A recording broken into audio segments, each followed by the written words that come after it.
जिस देश में 90 रेप रोज रिपोर्ट होते हो, जहां रेपिस्ट से ज्यादा विक्टिम को ब्लेम किया जाता हो, जहां कुछ लोग अपनी जाति पे इतना अहंकार रखते हो कि अपने से नीचे जाति वालों को नीचा दिखाने के लिए रेप तक कर देते हो, जहां आइडियोलॉजिकल डिफरेंस होने पे रेप थ्रेट्स दे दिए जाते हैं, जहां सिस्टम खुद रेपिस्ट को शील्ड करने में लगा है और समाज रेपिस्ट्स को बनाने में। आइए जानते हैं क्या रीजन है इंडिया के रेप कल्चर का।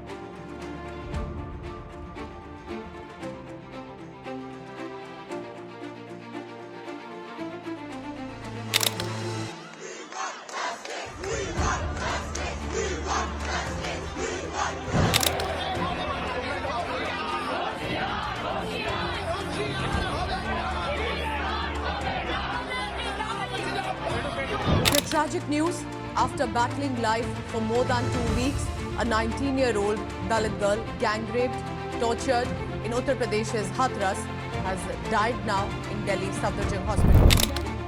has been coming and telling कि तू कैसे नहीं करेगी, तेरी बॉडी मेरी है, मैं तुझे रेप करूंगा और मैं करता रहूंगा। एंड 14 साल की 15 साल की लड़की हो जाए उसका बाद में बलात्कार नहीं किया जा। क्या कहता है फिर उनकी दोनों रजामंदी।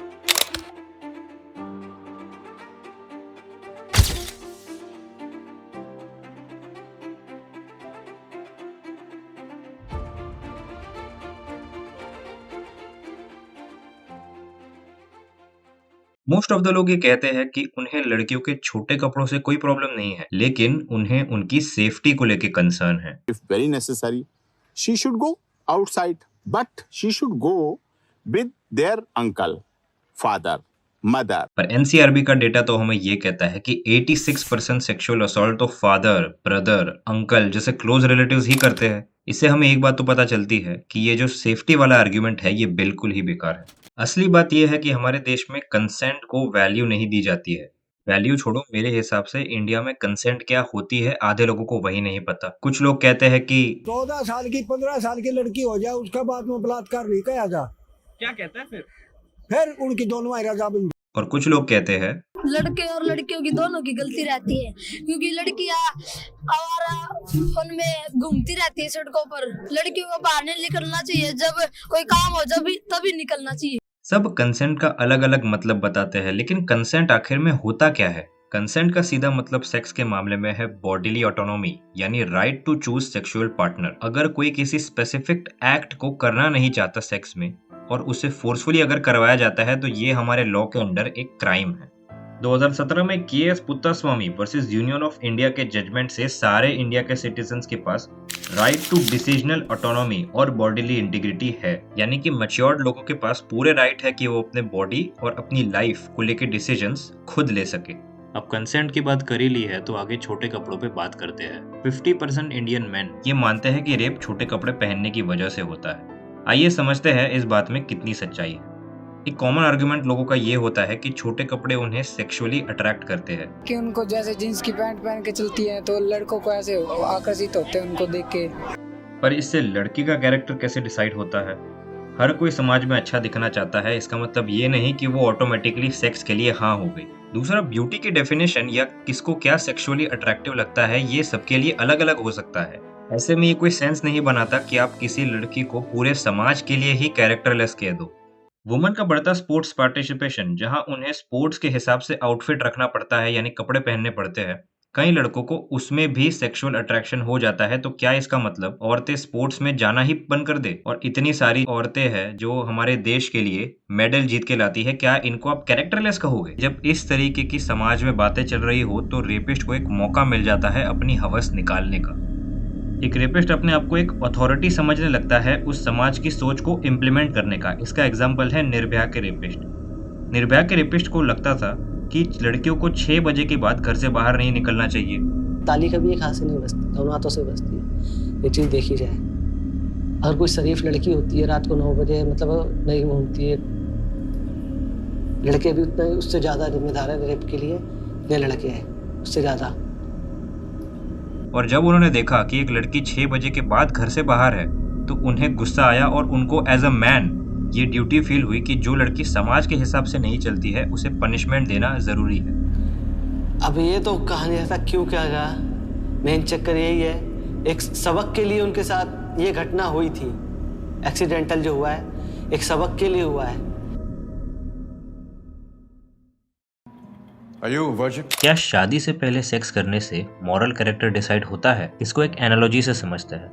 मान लो कि एक कपल है जो शादीशुदा है और वो एक दूसरे से बहुत प्यार करता है और लॉयल भी है, लेकिन उनका डिवोर्स हो जाता है। अब डिवोर्स का रीजन कई सारे हो सकते हैं, जैसे lack of communication, lack of intimacy, etcetera etcetera. तो क्या अब उस वाइफ के पास दूसरी शादी करने का कोई अधिकार नहीं है? इवन दो उसने अपनी मैरिज को बहुत ज्यादा ईमानदारी से निभाया, लॉयल्टी दिखाई और अपने हस्बैंड की चॉइस को रिस्पेक्ट भी किया, क्या वो डिजर्व करती है समाज के नो सील नो डील जैसे ताने? जो लोग ये सोच रखते हैं कि शादी से पहले सेक्स करना गलत चीज है, वो वर्जिनिटी को एक मेथड की तरह देखते हैं किसी का मॉरल कैरेक्टर जज करने से। बेटा, it's okay to have fun with whoever you want, but जिस लड़की से शादी करो, that girl needs to be pure. ये वही लोग हैं जो विडो रीमैरिज के अगेंस्ट में खड़े थे। वर्जिनिटी को डिग्निटी, मेथड ऑफ जजमेंट या प्योरिटी से अगर देखा जाएगा तो रेप विक्टिम्स को इम्प्योर तरीके से देखा जाएगा। यही रीजन है कि हमारे देश में रेप विक्टिम्स को इम्प्योर माना जाता है और रेप हो जाने पे लड़की की इज्जत चली गई, इस तरीके की बातें सुनने को मिलती है। एक और आर्गुमेंट लोग ये देते हैं कि अगर मैं एक वर्जिन हूँ तो मेरी वाइफ भी एक वर्जिन ही होनी चाहिए। अगर कोई इंसान ये भी बोलता है कि उसको नॉन वर्जिन लड़कियों से कोई दिक्कत नहीं है, ये बस उसकी चॉइस है कि वो एक वर्जिन वाइफ या एक वर्जिन गर्लफ्रेंड को प्रेफर करेगा। पर यहाँ सवाल वही वाला आएगा, इसमें लड़की का कैरेक्टर कैसे डिसाइड होता है? अगर हम इसको प्योरली चॉइस भी मान ले तो इसमें एक बहुत बड़ी प्रॉब्लम है। जब आप समाज में इस चीज को ओपनली बोलोगे कि आप एक वर्जिन वाइफ प्रेफर करोगे, तो समाज में वैलिडेशन मिलता है कि डिग्निटी का कनेक्शन वर्जिनिटी से है। हो सकता है कि आप एक अच्छे इंसान हो और आप इस चीज को ना मानते हो, लेकिन जब आप समाज में पब्लिकली ये बोलोगे तो समाज के जो बुरे लोग होंगे आपसे वैलिडेशन ही लेंगे। ये अल्टीमेटली एक रेपिस्ट को बहाना दे देगा अपने बुरे काम करने का। आप में से कई सारे लोगों का ये सवाल रहता है कि अगर बलात्कार हुआ तो अभी क्यों रिपोर्ट करी, जब हुआ तब क्यों नहीं? ये सारी बातें हमारे लिए कहनी आसान होती है जिनके साथ ये ट्रेजेडी नहीं हुई, लेकिन जिनके साथ ये ट्रेजेडी होती है उनको कई चुनौतियों का सामना करना पड़ता है। हमारा जस्टिस सिस्टम भी उनमें से एक है। आगे हम देखेंगे कि किस तरीके से हमारा जस्टिस सिस्टम भी बहुत ही ज्यादा डिफिकल्टीज ऐड करता है रेप विक्टिम्स को जस्टिस दिलाने में। रेप विक्टिम्स में अक्सर ये देखा जाता है कि उन्हें PTSD यानी पोस्ट ट्रॉमेटिक स्ट्रेस डिसऑर्डर हो जाता है। इस कंडीशन में एक इंसान को नाइटमेयर्स, सीवियर एंजाइटी जैसी चीजें फेस करने को मिलती है। ऐसे में एक इंसान के लिए बहुत ज्यादा मुश्किल हो जाता है अपना केस लड़ना, जिसमें उस इंसान को अपने साथ हुई उस बुरी घटना को फिर से याद करना पड़ेगा। हमारे देश में मेंटल हेल्थ को लेकर अवेयरनेस इतनी ज्यादा कम है कि लोगों को PTSD जैसी चीजों की कोई नॉलेज नहीं होती। तो उन सभी लोगों के लिए मैं यहाँ पे एक वीडियो रेकमेंड करता हूँ। इस वीडियो में इस साइकेट्रिस्ट ने एक्सप्लेन किया है कि किस तरीके से PTSD रेप विक्टिम्स को होता है और किस तरीके से ये उनकी डे टू डे लाइफ को असर करता है। लिंक इस वीडियो का आपको डिस्क्रिप्शन में मिल जाएगा। अगर एक लड़की अपने ऊपर के PTSD को ओवरकम भी कर जाती है, जो कि एक इतना आसान प्रोसेस नहीं होता, ईयर्स ऑफ थेरेपी और मेडिकेशन और बहुत सारा सपोर्ट और हेल्प की जरूरत होती है, तब जाके इसको हम ओवरकम कर सकते हैं। और फिर भी अगर एक लड़की ने अपने ऊपर के PTSD को ओवरकम कर भी लिया तो उसके स्ट्रगल यहीं खत्म नहीं होते। उसके आगे एक बहुत बड़ा हर्डल अभी भी बाकी है और वो है उसकी खुद की फैमिली और समाज। जी हाँ, ये वही समाज है जहाँ पे अक्सर हमें ये चीजें सुनने को मिलती है। नहीं, चोर की माँ को पकड़ो।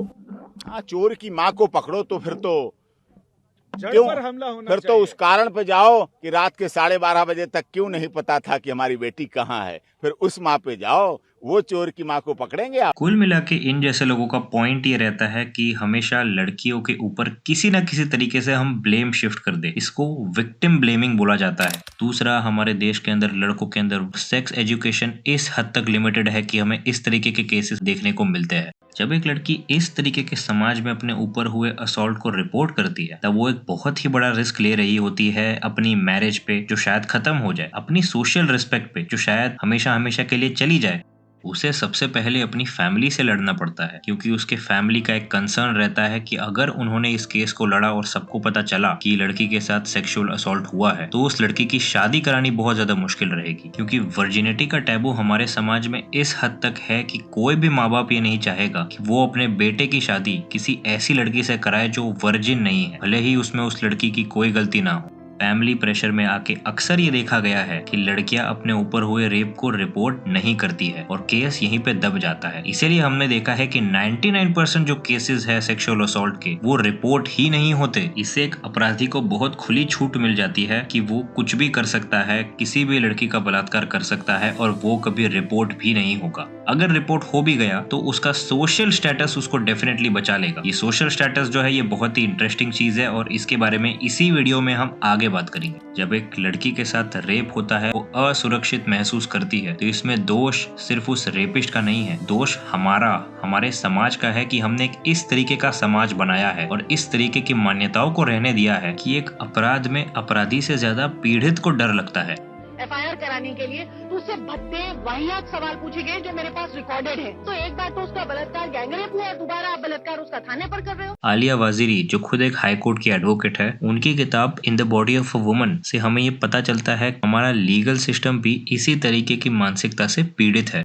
कोई भी सेक्सुअल असॉल्ट के जजमेंट में सिर्फ FIR को ही कंसिडर नहीं किया जाता, एक MLC यानी मेडिको लीगल सर्टिफिकेट को भी वैल्यू दी जाती है। इस सर्टिफिकेट में मेडिकल प्रोसीजर्स के through the possibility of consent determine होता है on the basis of previous sexual exposure. कई साल पहले इसमें 2 फिंगर टेस्ट जैसे और भी प्रोसीजर्स थे जो अब थैंकफुली हटा दिए गए हैं। इस सर्टिफिकेट का यूज होता है ये भी पता करने में कि उस लड़की का कैरेक्टर कैसा है, जिसको ध्यान में रखा जाएगा ये डिटरमाइन करने में कि उसका रेप हुआ है या नहीं हुआ। जैसे हमने देखा था Tukaram versus state of Maharashtra के केस में, जिसमें जजेस ने देखा कि लड़की हैबिचुएटेड टू सेक्स है, इसलिए कंसेंट दे दी होगी। इस तरह कई बार ये MLC विक्टिम्स के अगेंस्ट यूज हो जाता है, जैसे कि जब कोई victim science of struggle show ना करे। लेकिन इसमें ध्यान रखने वाली बात यह है दोस्तों कि एक लड़की ने कोई साइंस ऑफ स्ट्रगल शो नहीं किए, इसका मतलब ये नहीं होता सीधा सीधा कि वो लड़की झूठ बोल रही है, बल्कि इसको हम ऐसे समझ सकते हैं कि जब ऐसी सिचुएशन आती है तो लड़की शॉक में आके रेपिस्ट की बात मान जाती है, या कई बार ऐसा भी होता है कि वो लड़की वेल इक्विप्ड नहीं होती कोई भी टाइप का रेजिस्टेंस शो करने के लिए।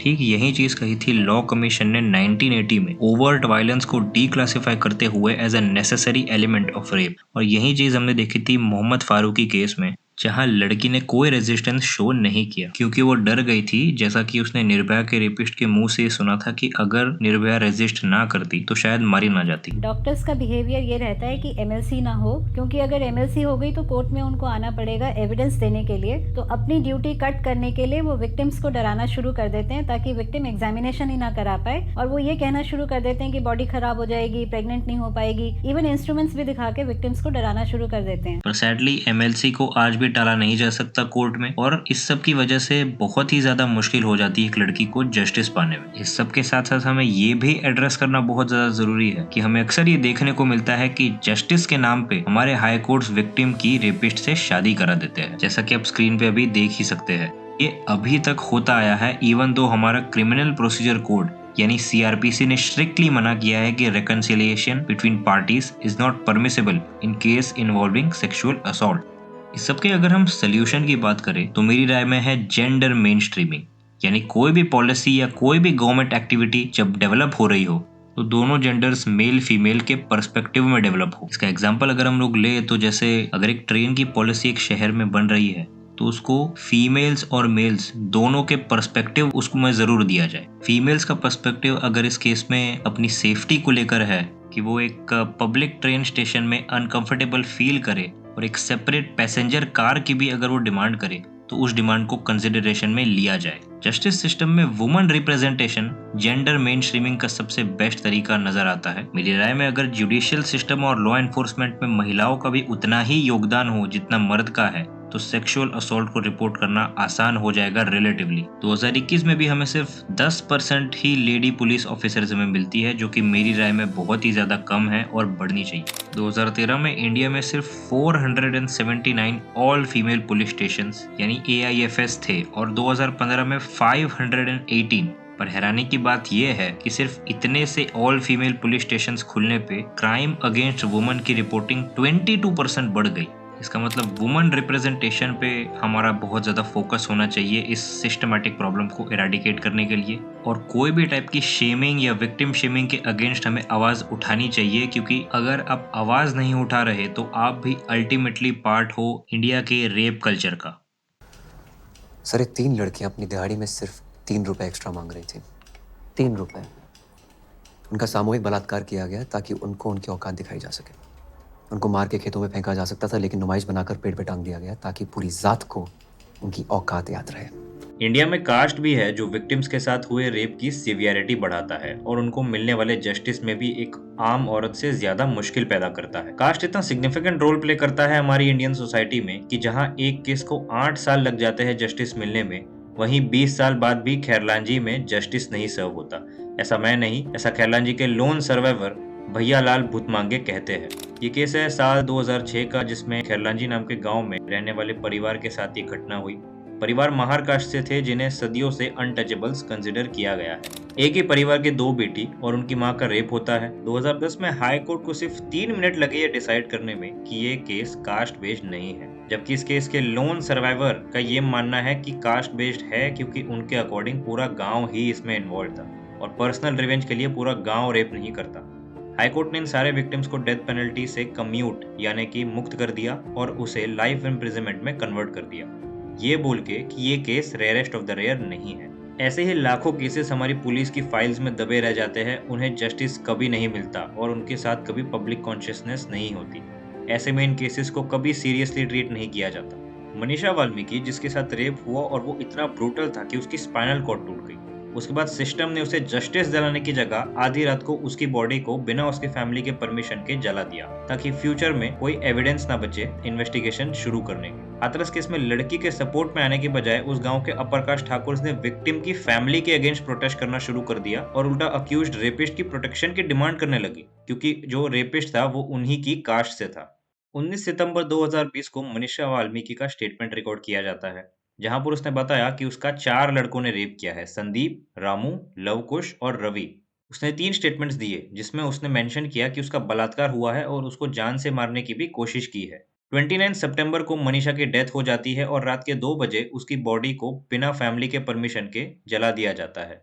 एक सीनियर पुलिस ऑफिसर ने ये तक कह दिया कि फोरेंसिक रिपोर्ट में सीमन सैंपल लड़की की बॉडी में नहीं पाया गया, इसलिए रेप हुआ ही नहीं है। लेकिन लड़की का सैंपल इतने दिनों बाद कलेक्ट किया जाएगा तो सीमन सैंपल कैसे मिलेगा? और क्या ये जरूरी है कि सीमन सैंपल हो? बहुत सारे केसेस में सीमन सैंपल नहीं होता, इसका मतलब ये नहीं कि उसमें रेप नहीं हुआ। 11 अक्टूबर 2020 में सीबीआई ने अपनी जांच स्टार्ट कर दी। सीबीआई ने अपनी चार्जशीट में 4 अक्यूज्ड पर चार्जेस लगाए attempted to murder, gang rape and violation of SC/ST act पर 2023 में उन 4 में से 3 को यूपी कोर्ट ने बरी कर दिया। अब सवाल आता है कि विक्टिम की टेस्टिमनी में 4 लोगों पर आरोप है। विक्टिम की फैमिली कह रही है कि उन चारों ने रेप किया। प्रशासन पूरा ट्राई करता है कि विक्टिम की फैमिली अपना स्टेटमेंट चेंज कर ले। ये सब धमकियां मिल रही हैं, पापा को धमकाया जा रहा है। ये बोल रहे हैं कि केस मतलब रफा दफा हो जाएगा, अगर सब वीडियो केस दिखा रफा दफा हो जाएगा। ये सब वीडियो दिखा देंगे, मम्मी की उल्टी सीधी वीडियो बना रखी है। तुम्हारी बात का कोई भरोसा नहीं है, तुम जबरदस्ती बयान बदल रहे हो। पर फिर भी कोर्ट को कन्विंसिंग एविडेंस नहीं लगता कि उसका रेप हुआ होगा,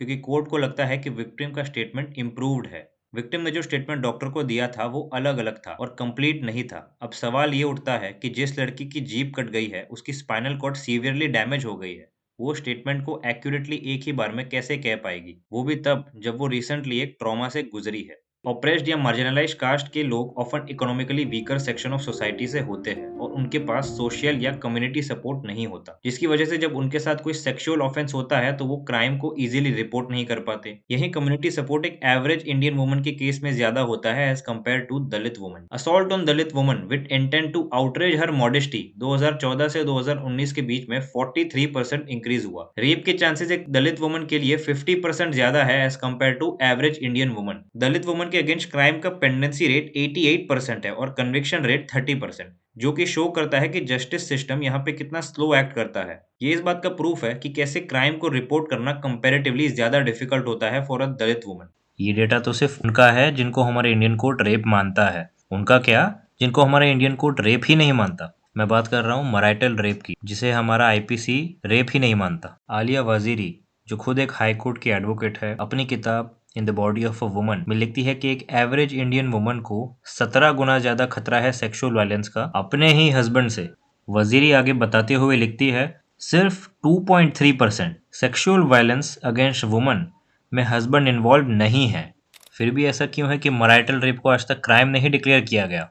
हमारे इंडियन कॉन्स्टिट्यूशन का article 14 equality before the law और equal protection of the law की गारंटी देता है। At the same time article 14 state को अलाउ करता है कि स्टेट अगर चाहे तो दो ग्रुप्स ऑफ पीपल के बीच में डिस्टिंक्शन कर सकता है, अगर उनके डिस्टिंक्शन का आधार लॉजिकल हो, ना किसी सुपरस्टिशियस बेसिस पे, और ये डिस्टिंक्शन आसानी से किया जा सके। पर यहाँ सवाल ये है कि ऐसा क्या है जिसको स्टेट प्रायोरिटी पे रखता है ये जस्टिफाई करने के लिए कि मैरिटल रेप को इलीगल नहीं बनाया जाए। इसका आंसर है मैरिज, जिसे इंडिया में पवित्र माना जाता है, ना कि एक लीगल अग्रीमेंट दो इंडिविजुअल्स के बीच। 2022 में दिल्ली हाई कोर्ट में एक पिटीशन रखा गया जिसमें मैरिटल रेप को भी रेप मानने की मांग करी गई, लेकिन इसमें एक स्प्लिट वर्डिक्ट आया, मतलब कि इसके दोनों जजेस के बिल्कुल ही ऑपोजिट व्यू थे मैरिटल रेप को क्रिमिनलाइज करने को लेकर। आईपीसी के सेक्शन 375 का एक्सेप्शन 2 साफ मना करता है मैरिटल रेप को एक क्राइम मानने से। इस जजमेंट में जस्टिस हरिशंकर ने इसी एक्सेप्शन 2 का यूज किया मैरिटल रेप के क्रिमिनलाइजेशन को गलत बताते हुए। Sexual relation between husband and wife को सेक्रेड माना है, इवन इफ वो वाइफ की कंसेंट से ना हो।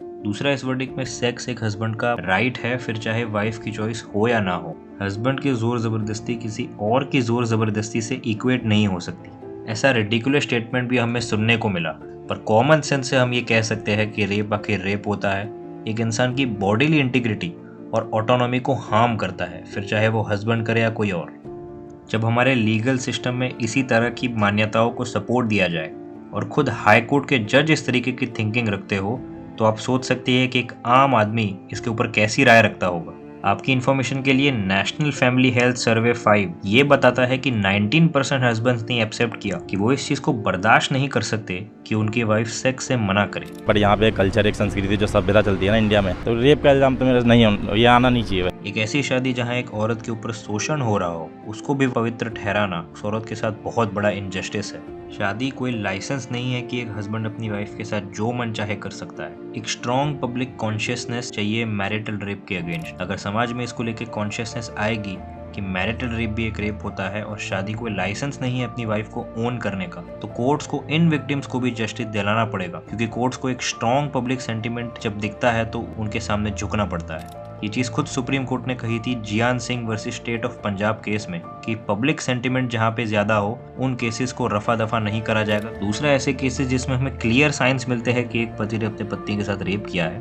उन केसेस में कोर्ट को स्ट्रिक्ट एक्शन लेना चाहिए और मैरिज को एक सेक्रेड इंस्टीट्यूशन मानकर विक्टिम के साथ इनजस्टिस नहीं करना चाहिए। अब आप में से कई सारे लोग कहेंगे कि इस कानून को लाभ ही दिया तो इसका मिसयूज होगा, हमें पता कैसे चलेगा कि कौन से केसेस एक्चुअल में मैरिटल रेप के हैं और कौन से नहीं हैं। यहाँ मैं आपको इस बात पे ध्यान देने को कहूंगा कि सिर्फ 32 देश ही ऐसे हैं 2021 के डेटा के हिसाब से जहाँ मैरिटल रेप के अगेंस्ट कोई कानून नहीं है। यूएसए, रशिया, यूके जैसे 163 देशों में मैरिटल रेप बैंड है और एक क्रिमिनल एक्ट माना जाता है। अगर इतने सारे डेवलप्ड कंट्रीज में ये एफिशिएंटली काम कर सकता है तो इंडिया, पाकिस्तान, सऊदी अरेबिया जैसी कंट्रीज में क्यों नहीं। वुमन के साथ रेप की जब भी बात होती है तो काफी लोग ये कहते हैं कि मैक्सिमम रेप केसेस तो फॉल्स होते हैं। आपने कई सारे कंटेंट क्रिएटर्स को भी ये बात कहते हुए सुना होगा, बट रियलिटी में आखिर कितने केसेस फॉल्स होते हैं। फॉल्स रेप केसेस को समझने से पहले हम कुछ बेसिक लीगल टर्म्स की बात कर लेते हैं। नॉन कॉग्निजेबल क्राइम्स, ये ऐसे क्राइम्स हैं जिनको लेस सीरियस क्वालिफाई करा जाता है, जिसमें इमीडिएट एक्शन की जरूरत नहीं होती। इन केसेस में पुलिस अक्यूज्ड को इमीडिएटली अरेस्ट नहीं कर सकती। मिस्टेक ऑफ फैक्ट, मतलब जो एलिगेशंस लगाए गए हैं कंप्लेनेंट के द्वारा उसमें एक जेन्युइन मिसअंडरस्टैंडिंग थी रिगार्डिंग कंसेंट। मतलब अक्यूज्ड कह सकता है कि उसे एक जेन्युइन मिसअंडरस्टैंडिंग थी कि लड़के ने कंसेंट दे दी है। मिस्टेक ऑफ लॉ, मतलब वो केसेस जिसमें अक्यूज ने कोई लॉ मिसअंडरस्टूड कर लिया है और वो इस चीज को प्रूव कर सकता है और उसे वो पता नहीं था कि वो जो कर रहा है वो एक क्राइम है। जब रेप केसेस को इन ग्राउंड्स पे क्लोज कर दिया जाता है, इसका मतलब जो एलिगेशंस लगे हैं वो उन क्राइटेरिया पे फिट नहीं बैठते, जिसको हम लीगली रेप की तरह कंसिडर नहीं कर सकते। एनसीआरबी 2020 के डेटा के according total 28,046 rape cases report हुए और 15,097 रेप केसेस ऑलरेडी पेंडिंग थे और 53 रेप केसेस को रीओपन किया गया फॉर इन्वेस्टिगेशन। तो 2020 में टोटल 43,196 रेप केसेस थे। इसमें से 48 को नॉन कॉग्निजेबल, 3,375 केसेस को फॉल्स, 571 केसेस को मिस्टेक ऑफ फैक्ट होने की वजह से इन्हें फॉल्स कंसिडर कर दिया गया और 987 रेप केसेस ऐसे थे जहां अक्यूज्ड के अगेंस्ट कोई एविडेंस ना होने की वजह से केस डिसमिस कर दिया गया। अगर हम non cognizable, false, mistake of fact और cases ended due to insufficient evidence को कंबाइन भी कर दे फिर भी फॉल्स रेप केस का मैक्सिमम 11.2% ही जाएगा। और इसमें हम इनसफिशिएंट एविडेंस या अनट्रेसेबल एविडेंस को बाहर भी निकाल दे तो टोटल फॉल्स रेप केस का डेटा 8 से 9% के बीच ही बैठेगा। 8 या 9% केसेस कम नहीं होते, लेकिन 90% केसेस तो रियल है। और वो लोग जो इनको एग्जैजरेट करके बताते हैं कि लॉ तो वुमन की तरफ बायस्ड है, उनका इंटेंशन कहीं ना कहीं औरतों के साथ हो रहे ऑफेंसेस को अंडरमाइन करना है। इंडिया में बहुत लोग रेप केसेस में लो कन्विक्शन रेट को लेस रेप से भी इक्वेट कर देते हैं, पर ये रियलिटी बिल्कुल नहीं है। जस्ट बिकॉज रेप केसेस में हमें कन्विक्शन नहीं मिलता इसका मतलब ये नहीं कि वो केस ही फॉल्स है। 35% केसेस तो पेंडिंग भी है। इक्वालिटी नाउ और स्वाभिमान सोसाइटी ने एक रिपोर्ट पब्लिश करी थी 2022 में, जहां उन्होंने हरियाणा में 40 कास्ट बेस्ड रेप्स को एनालाइज किया और उन्होंने पाया कि हरियाणा में खाक पंचायत एक्स्ट्रा लीगल सेटलमेंट के लिए रिस्पॉन्सिबल होती है। ये खाप पंचायत अक्सर अक्यूज्ड रेपिस्ट को सपोर्ट करती है और उन्हें शील्ड करती है। इस रिपोर्ट के अकॉर्डिंग लगभग 80% केसेस में खाप पंचायत ने इंटरफेयर किया और विक्टिम और अक्यूज्ड के बीच में कॉम्प्रोमाइज करवाया। सुप्रीम कोर्ट ने खाप पंचायत के इस इंटरफेरेंस को इलीगल और गलत बताया, पर यह प्रैक्टिस आज भी कंटिन्यूड है। एक रेप केस में जहां 13 साल की बच्ची का गैंगरेप हुआ था, वहां डोमिनेंट कास्ट के मैन ने उस बच्ची की मां को ये धमकी दी कि अगर वो अपना केस वापस नहीं लेगी तो उसको मिलने वाली पेंशन पे रोक लगा दी जाएगी। ये धमकी और कोई नहीं, उस गांव के सरपंच ने दी थी। लोग जेंडर न्यूट्रल लॉज की बात करते हैं, बट हमें जेंडर रिस्पॉन्सिव लॉ चाहिए। लॉज बनाते टाइम कंट्रीज में जेंडर्स के बीच में पावर डायनेमिक्स को भी हमें जरूर समझना चाहिए कि किस जेंडर के पास लॉ की एक्सेसिबिलिटी ज्यादा है। अगर सोसाइटी जेंडर न्यूट्रल ना हो और लॉज जेंडर न्यूट्रल आ गए तो उसकी एक्सेसिबिलिटी सिर्फ मेल्स के पास आएगी। सेम कॉन्सेप्ट मैरिटल रेप में भी लागू होता है। अगर इस पे लॉ आता है तो वुमन उसका उतना मिसयूज नहीं कर पाएगी जितना मैरिटल रेप के लॉ ना आने पे मैन उसका मिसयूज करेंगे।